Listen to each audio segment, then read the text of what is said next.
Hello everyone, welcome back to some more Danganronpa SingleFile. Last time, what's his name? Victor, I think? We played as this, the silverhead guy on the left, and we woke up, and there was some, glass shard device attached to his left eye. And now, we met this other character, whom I have forgotten, what her name is, but regardless, yeah, it was like, what was it again? It was like, we're gonna open a door, and we're up to this point where it's like, do you want to agree to unlock it with one certain condition that she's gonna bring up, or we're gonna refuse it? Let's keep going. Let's see what happens. I suppose this might be a branching path thing. I'll go agree to unlock with one condition. So we also learnt that this girl is one of those robots, and also she explained that every other participant in this game is also a robot, but we don't know how true that is. That might be false. I don't know. Okay, alright. Very well. I suppose we could exchange information. I'd like to propose a deal then. Unlock the terminal in there if you'll open up my room for me. I really have no idea why it's locked and encoded to you specifically. Okay, Maya, that's her name. Okay. Can't agree to do that. See here. But why not? You were in there earlier when I was exploring the lab, weren't you? What could possibly be in there that isn't suitable to show me, the room's owner? Don't be an idiot. None of your business. It isn't yours to see, so forget about it. You're gonna have to trust me when I say that you don't need to see in there, but I do need to examine that terminal. Well, I don't trust you.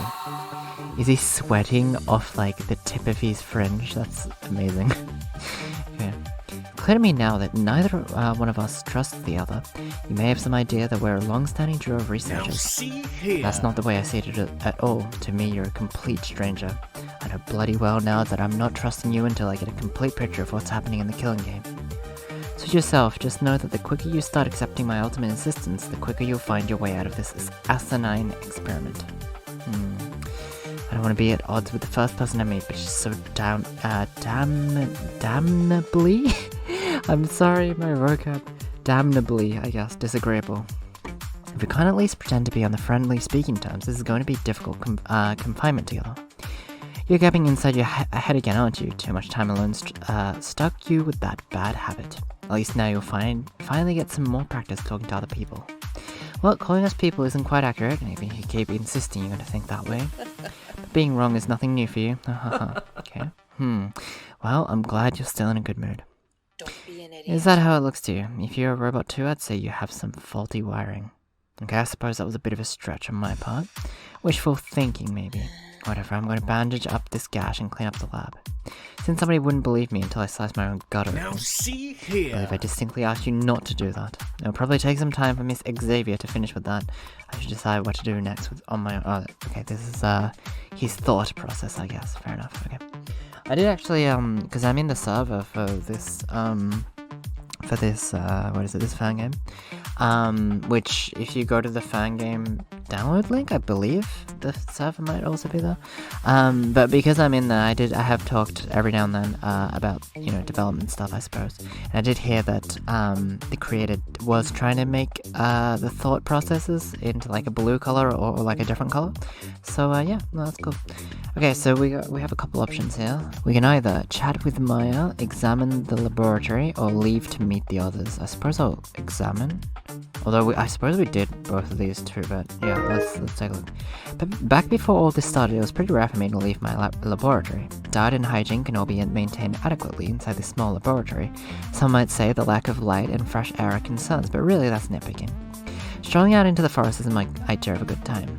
And thinking about total strangers hiding out in the forest during a killing game is worrying. Should I grab a weapon of some kind? Of course not. I should begin on a foundation of trust with the others. If the killing game hasn't been made evident yet, then I shouldn't go around putting scary ideas in everyone's head. Okay, I suppose I'll chat with Maya. Even if you don't leak human blood, seeing that gash nearly made me vomit. Yeah, you didn't end up yakking. Okay, yakking though, so shut up about it. Is yakking like an American slang? I don't know, I haven't heard of it before. The way you're belly aching, maybe, makes it sound like you were the one who got slashed. I suppose my bedside manner could use some work. I hope that the wound isn't too severe. I told you, I'm an automaton. Did you ever design a robot that would be put out of commission from something like this? No? And cool it already, just wait quietly until I finish. While you're at it, stop staring, creep. Now see I here. have no interest in watching you bandage up your self-inflicted injuries. I'm actually looking forward to finding someone else I can speak to for a while, whether they're robots or not. Okay, I suppose we'll leave to meet the others. Alright, I think it's time I moved on. I'll see if I can group up with the others. Hold it. What is this? You have to wait here until I finish bandaging up. I think I'd rather act on my own for a bit. It won't take but a few minutes, so just be patient. Ever since I woke up, you've been laying everything out to me little by little. I'd like to have the chance to get the perspective of someone else for a while, ideally on my own. Fine, I did say you weren't in real danger. Just keep your wits about you, okay? Treat everything as though it's real. Don't be an idiot. That means don't go telling everyone you're the inventor or they're robots, or that you know about the mock killing game. The more you divulge, the more suspicious they'll get. For now, here's the ultimate researcher. You don't know why you're here until someone mentions the killing game. You know nothing about it. I haven't had a peek outside yet either, but you should be prepared for some differences, just like the lock and cameras in here. We can communicate using the spyglass if you need to. You can dial me hands-free. Basically, it's up to me to accept it though. Don't be an idiot. If I'm the one calling you, I expect you to pick up. Anyway, I'll use it to rendezvous with you later. Quite a handy device I came up with. Sure, much handier than this 3-ring circus of an experiment you've come up with. Very well. I'll give you that one, Miss Xavier. A new reluctance I may have had to leave my laboratory, set aside by my need to get a break from my research assistant. I don't know what emotions I ought to be feeling right now. Anger at myself for the inconvenience I've placed upon us both. Fear at the possibility I've been deceived with the threat of murder now hanging over my head. Or, if everything Miss Xavier said is true, a sense of pride in my own bizarre experiment. I'm actually feeling a bit adventurous. I've studied killing games for so long now. It's been hard not to think about what I might do with this one. Only, if I really am the mastermind behind all this, there won't be much of a victory to savor, even if I should escape. All this would have been fabricated by my own imagination after all. Okay. Sure, day 1 morning. With these thoughts in my mind, I left my laboratory into the blinding brightness of the sun. Whoa. Whoa, what is that? Like trees, I guess? My hidden laboratory is located on a private island. The only facilities upon that island should be the lab and a large, dense forest. Even the food that I eat is all processed inside the laboratory to make me sustained. For that reason, no further development of the island was necessary. There's no way that the entire population of a killing game could comfortably live on my island as I know it, be it in the lab or by the forest. Perhaps it should then not surprise me then that the entire island has changed. I see the forest has been reduced to patches of scattered trees. No longer will my lonesome laboratory stand as the sole facility of this island. Where once that forest stood, new buildings have sprung up, all connected by a sort of elevated metro line system, like at an amusement park. Okay. Cool, laboratory, little chimney, okay. Various structures now dot the island, their purpose unclear, but my gaze is fixed on one suspicious element. A building upon a hill in the distance boasts a tall flagpole, like outside of a government institution. Fluttering at its apex is a flag depicting a cartoon bear's face wearing a cloth eye patch. I suppose that's the little logo of the game. There's no denying it. I'm definitely inside a killing game, whether mock or real. Part of me wants to go back and ask Miss Xavier if she has any theories on how such a tremendous change took place here on my island in such a brief window of time. I resist the urge by reminding myself that I am not certain yet if I can trust any of her answers. I need to get a full grasp of the situation.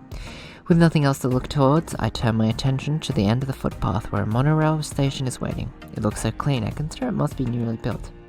Frankly, the exterior is in more pristine state than my own laboratory. I approach to find the monorail car itself is missing. There's a simple explanation for this. It must be another stop, either on its natural loop or taken there by another captive. Although no one is manning that ticket gate, I see a large switch with the words "call car." Without hesitation, I push the button. Quickly enough. Oh, sound effect? That's nice. Quick enough, a train car approaches in a clockwise motion around the center of the island. It must have been one stop over from my present location. As it's coming closer, I can tell there's nobody aboard. Through the glass windows, even the driver's cab appears to be empty. It must be automated. I'm confident that whatever this mechanism is, I can handle its operation. I'm handy with machines after all. Okay. I wonder if I wonder if the puppet master from the previous, the prologue part is gonna appear, or if that was a previous killing game. And if so, is that an experiment that Victor made, I wonder? It's kind of sort of what I'm guessing, or at least maybe he programmed that one character that we named that ended up getting executed or something, because that was like an automaton as well. Anyways, the inside is empty of passengers with no signs of who's used it recently. I count 12 leather seats in total, 2 to the aisle and facing opposite one another, yeah. Eager to get moving, I try opening the door to the conductor's cab, but it won't budge. There's no luck with anyone's face on it this time either. Someone must have moved this monorail before me somehow. I begin to investigate, but there's nothing to look at other than meaningless advertisement posters. They could be showing off products from the outside world for all I know. I'm basically cut off from the ordinary commercial world, self-sufficient here. More interesting is a poster displaying the guidelines for operating the monorail. I read it carefully. Attention, the use of the Ataru-Rail is a privilege given to you by your chief of staff here at the base. Adhere to all rules and guidelines. The Ataru-Rail will stay put unless a cadet pushes the button at one of the stations or enters destination at their seat using the handheld Ataru pad. If multiple destinations are set, we'll get to them in order. The doors lock while in motion. Needless to say, any damage to the locks or the car itself is punishable by disciplinary action. Okay. We all know what that means. One final point, it's an Ataru-Rail, not a monorail. Any use of the M word around here is also punishable by disciplinary action. Okay. Do your part, cadet, and keep each other safe out there, chief of staff. Cadet, okay. It's like an army base or something, maybe? On the bright side, it sounds like the monorail is extremely easy to operate. However, it sounds like I won't be able to actually call it a monorail without facing disciplinary action, whatever that means. Given the setting, I could venture a guess. The other question is who this chief of staff mentioned is. I'd say that their role here sounds very similar to Despair's own Monokuma, that robotic bear headmaster. But if so, why is he telling the captives to stay safe, unless the bear has become even more sarcastic than I've seen in most of my observations? No point thinking about it now. The writer ought to make themselves apparent at some point in the future. I have indeed found a pad inside my lab coat's pocket, and the screen has several locations available. I've seen the monopad in so many games now that I just took for granted we'd have one. Well, this time it's an Ataru pad, but it looks exactly the same. The map will also serve as an introduction for the settings around the islands. Some are a bit more suspicious than others. The map is included on the pad's reference section if my hunch is correct. Okay, relevant info. Okay, indeed, this is a truncated, I don't know what that means, truncated version of the rules that generally appear with the game state before modes are introduced. If they've seen this much, then they know about the setting here. The little bit of the rules we have give a basic idea of the setting. Yeah, okay. Everyone was apparently brought here under the guise of some sort of training exercise to fight despair. I'm glad I decided to read through this thoroughly. From this interface, I can tell there is a chief of staff here, along with 11 other cadets, including Miss Xavier. 11 including, so that means there's 12 characters? Okay, so smaller cast than usual. But you know, it's not the length of the game that counts. You know, it's the quality, and so far I've been very impressed. So, okay.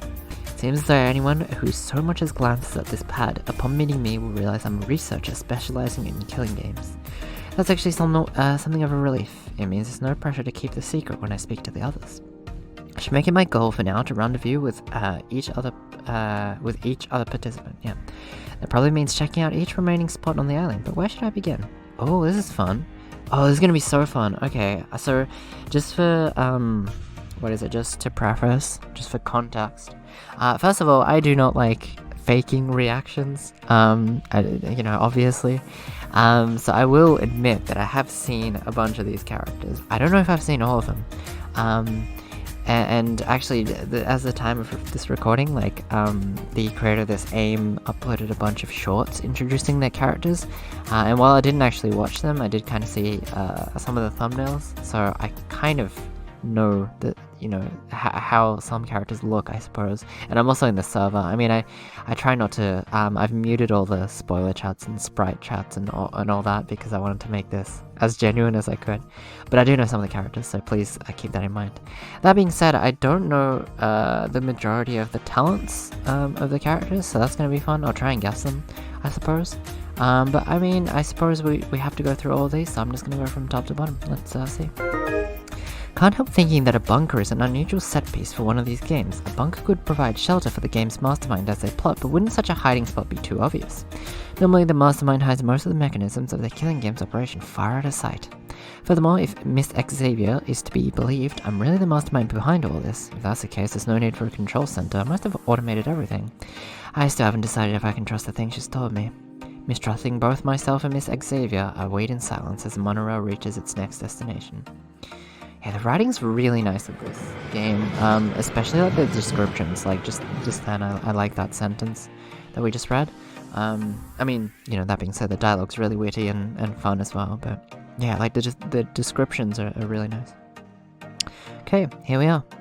The so-called bunker is something I would have described as a prison if only I'd seen the exterior. To call it fortified would be an understatement. It kind of looks like a chimney or a pyramid or something. The steel structure has only the tiniest of mail slot windows around its exterior, and besides that, it might as well be a sheer slab of metal. It looks impossible to penetrate or scale. Whoa! You must be the ultimate, like, trickster or something. But you've also got, like, locks and stuff, so it's probably like, not criminal, but, you know, sort of like not pickpocketer, like, what do they call them? Like bandit? Not bandit. You get what I'm talking about, right? Like, people that break into museums and steal, like, valuables and stuff. Okay. And yet, a strangely dressed blonde-haired woman in a cape is trying to do exactly that. Is that how you spell blonde? I always thought it was with an E on the end. Maybe that's the American spelling, I'm not too sure, but okay. Searching for grips with the fingers of her red gloves clenched and all limbs splayed. She looks ridiculous trying so hard at such an obviously fruitless task. I don't think she's noticed me yet. Surely she has something more productive to try than this fruitless endeavor. I will see a box next to the heavily barred door at the front of the building. That box has a call button on it, as well as a voice receiver. I assume it's to reach anyone inside over the intercom. Is someone inside there? If so, they've locked the door behind themselves tightly. What should I do? Alright, let's speak to the lady. I don't talk to other people very often. I find them too unpredictable, and it makes me profoundly uncomfortable. I get knots in my stomach just thinking about it. So you must imagine how I feel approaching this stranger who's continuously mounts and slides down the wall in front of her. She's like a broken machine, acting repetitively without reason. I can't imagine her reasoning for doing this, and that logical inconsistency has made me nervous right off the bat. Greetings, if I could have a moment of your time, ma'am? Okay, Eliza? Whoa, okay. What's that stupid look for? Your little curly Q is standing up. Curly Q? Like the hair, maybe? Standing up like it's trying to straighten itself out. Now see here! You screamed fast, I'll remind you. So I did. Oh, I was momentarily taken far out of my element by your fascinating teleportation trick. Impossible. Teleportation? Perfect! Indeed, for you see, I've been trying to reach you through the thick walls of your self-imposed prison for half an hour now. I'm dripping with sweat. From the tip of my nose to my considerable bosom? I forget how to pronounce that word. Considerable. Perfect! Yes, quite so. We must understand how surprised I was to turn and find you standing there, rather than you inside the prison and me outside. There was no one on this part of the island. Alone I was, alone. Oh, I did not mean to do a right click. How do I go back from there? Here we go, okay. Okay, your appearance here is nothing short of magic. I feel cheated. Cheated, I say. It wasn't magic at all. I rode in on the Ataru-Rail. Okay. Oh, well that does, make a degree of sense. Then we are yet unintroduced. Please, your name, if you would. I feel like we're back on track. I am the ultimate researcher. My name is Victor Leeds. I'm the ultimate researcher, specializing in the study and prevention of the killing games. The killing games? I may have said too much there. Amnesia may have wiped out some of her memories related to the games. If so, it's going to be quite a shock. Oh, no wonder you're here then. We're all presently involved in countermeasures related to those terrible games. It seems like she's still on the same page as I am. Oh, I can read your mind. I can tell exactly what you're thinking. Perfect! You will know the name of this gorgeous Mademoiselle of Mystery. Well, I'm curious now that you mention it. I'm the ultimate escape artist, and I guarantee you, I am going to survive. Oh, okay. That was a little strange. I thought it was going to be fully voiced, but the first sentence wasn't, so... okay, so her name is Eliza Loki. Loki? Okay. She has 3 keys on her. 2 on her hair and then 1 in the center of her cape. I have a few more questions as it happens. I also really like that sprite of her sparkling and all that. But I, oh ho ho, have more answers that you could possibly have questions. Ask away, O curious scientist. You will see that my answers transcend science. When you put it that way, it just sounds like you want to hear yourself talk. But I'm happy that you're being accommodating, Miss Loki. Oh wow, I'm surprised that we have dialogue options. The debunker, I suppose. That might be the first thing we should ask. You asked what I am doing here. Is your vision perhaps obscured by the funny little monocle you're wearing, my dear? Now see It is here! not. I simply mean to say that I don't understand the point. I can tell you you're trying to scale the wall, but you must know that that's impossible. There's no grip, no foothold. Even you couldn't make it all the way to those little windows. There's simply no way you could fit your body inside.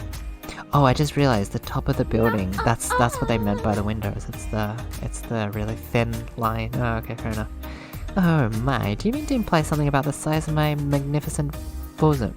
Okay, you just said it yourself, so bollocks to whatever I was gently implying. But no, bosom aside, you could barely fit a hand through that.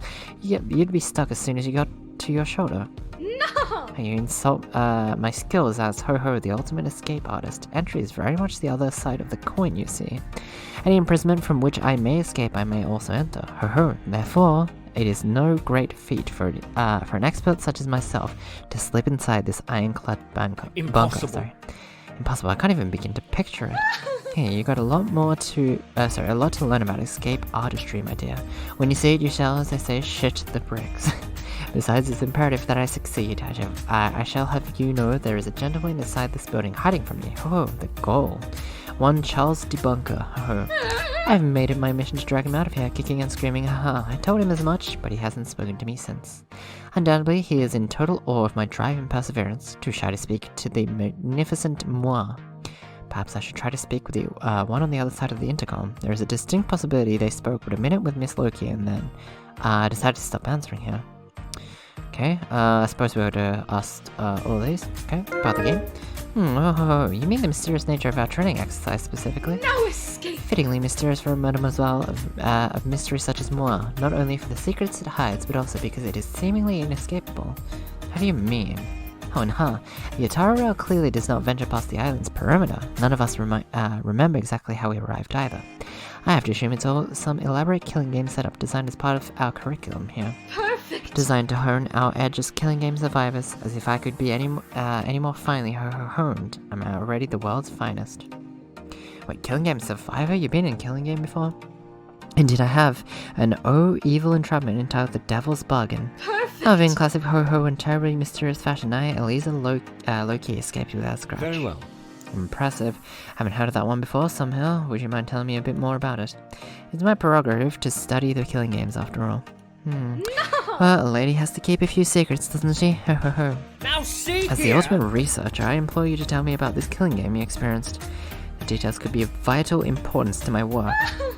And as the ultimate escape artist, I warn you, I am perfectly capable of escaping this conversation whenever I so choose.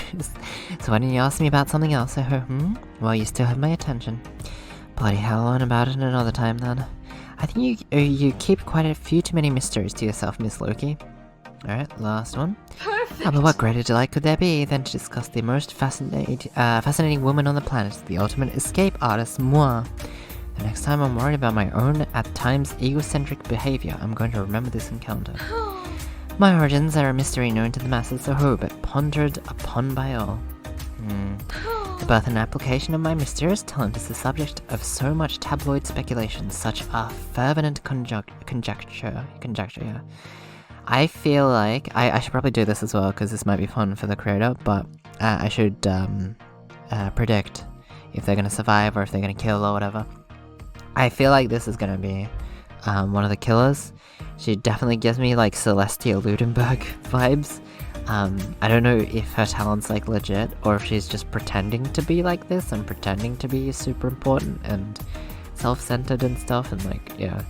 So I could totally be like, see a motive being like she wants to kill so that she can get out and then make her fantasy come true or something, I don't know. Okay.